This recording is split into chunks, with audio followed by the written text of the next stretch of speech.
بسم الله الرحمن الرحيم والفجر وليال عشر والشفع والوتر والليل إذا يسر هل في ذلك قسم لذي حجر ألم تر كيف فعل ربك بعاد إرم ذات العماد التي لم يخلق مثلها في البلاد وثمود الذين جابوا الصخر بالواد وفرعون ذي الأوتاد الذين طغوا في البلاد فأكثروا فيها الفساد فصب عليهم ربك سوط عذاب إن ربك لبالمرصاد فأما الإنسان إذا ما ابتلاه ربه فأكرمه ونعمه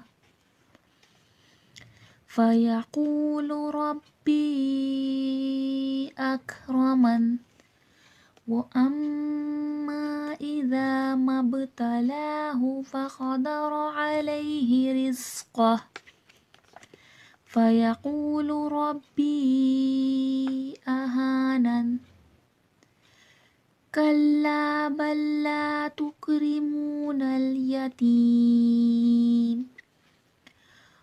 ولا تحاضون على طعام المسكين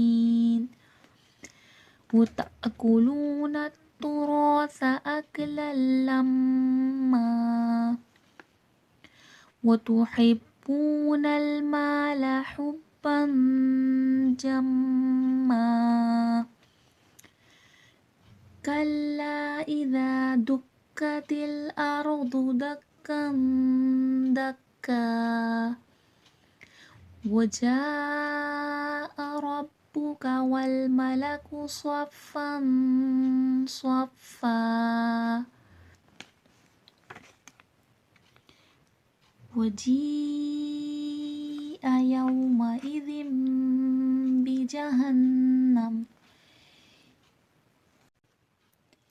يومئذ يتذكر الإنسان وأنى له الذكرى يقول يا ليتني قدمت لحياتي فيومئذ لا يعذب عذابه أحد ولا يوثق وثاقه أحد يا أيتها النفس المطمئنة ارجعي إلى ربك راضية مرضية فادخلي في عبادي